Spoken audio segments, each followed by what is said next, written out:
Assalamualaikum warahmatullahi wabarakatuh. Perkenalkan, nama saya Maisi Zamruda. Pada kali ini saya akan menjelaskan kritik terjemahan dari caption Instagram Al Jazeera Documentary. Berikut caption Instagram dari akun Al Jazeera Documentary.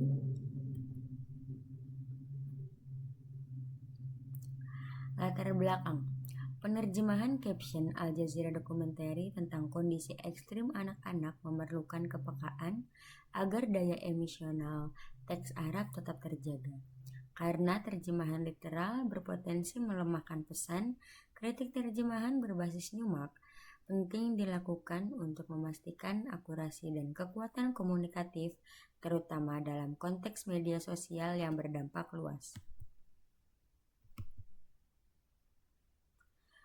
Di sini ada beberapa rumusan masalah. Yang pertama, bagaimana karakteristik linguistik dan retoris dalam teks sumber berbahasa Arab pada caption Instagram Al Jazeera Documentary mengenai anak-anak yang berjalan ke sekolah dalam keadaan ekstrim. Yang kedua, bagaimana kualitas teks terjemahan bahasa Indonesia dari aspek akurasi makna, keberterimaan, dan kejelasan. Yang ketiga, ada prosedur penerjemahan apa saja yang digunakan dalam teks terjemahan berdasarkan klasifikasi pattern nyumak dan sejauh mana prosedur tersebut diterapkan secara tepat. Yang keempat, bentuk pergeseran makna apa yang muncul dalam proses penerjemahan baik pada level leksikal, sintaksis maupun pragmatik. Dan yang terakhir, bagaimana alternatif terjemahan yang lebih sesuai agar pesan kemanusiaan dan nuansa emosional dalam teks sumber dapat dipertahankan secara optimal dalam bahasa sasaran. Adapun tujuan penulisan, yang pertama menganalisis teks sumber berbahasa Arab untuk mengidentifikasi unsur leksikal, struktural, dan retoris yang membentuk pesan utama caption. Yang kedua, mengevaluasi kualitas terjemahan bahasa Indonesia berdasarkan kriteria kritik terjemahan pattern nyumak, terutama akurasi, keberterimaan, dan kealamian bahasa. Yang ketiga, mengidentifikasi prosedur penerjemahan yang digunakan serta menilai kesesuaiannya dengan fungsi teks yang bersifat informatif, ekspresif. Yang keempat, menyajikan alternatif terjemahan yang lebih tepat secara semantik dan komunikatif. Dan yang terakhir, memberikan kontribusi teoretis dan praktis bagi kajian kritik terjemahan Arab Indonesia dalam konteks media sosial dan isu kemanusiaan.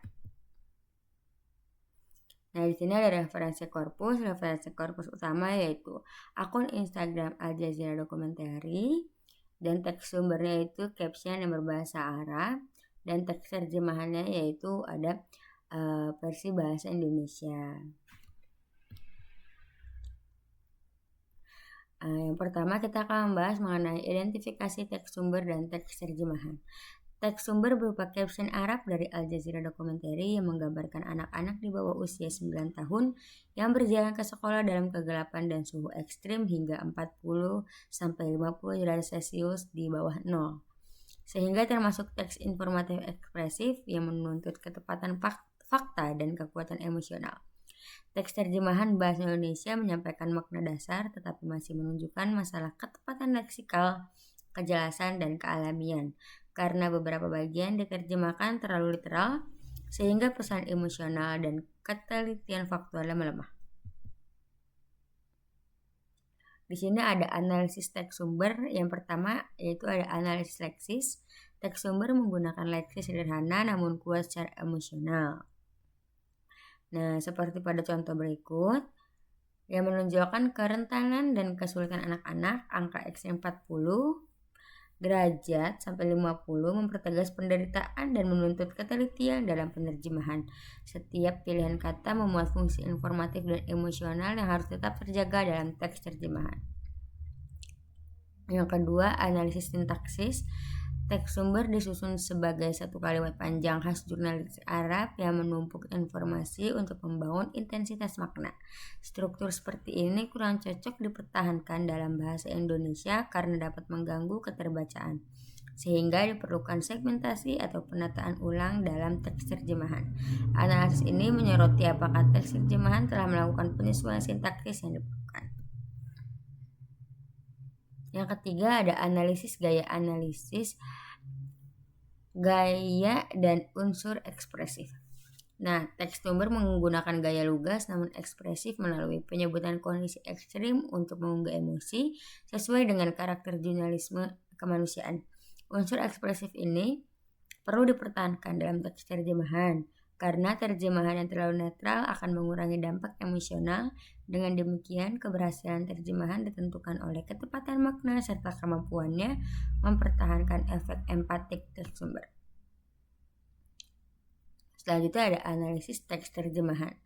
Teks terjemahan memang menyampaikan isi utama teks sumber, tetapi masih bermasalah pada kejelasan suhu ekstrim, struktur kalimat yang terlalu mengikuti pola Arab, dan beberapa frasa yang diterjemahkan terlalu harfiah. Akibatnya, nuansa emosional teks sumber melemah dan pesan kemanusiaannya kurang tersampaikan. Karena itu, teks terjemahan perlu dievaluasi lebih lanjut berdasarkan prosedur penerjemahan Newmark. Analisis prosedur penerjemahan menurut Peter Newmark. Analisis menunjukkan bahwa teks terjemahan banyak menggunakan literal translation, sehingga struktur dan leksisnya terlalu mengikuti teks sumber.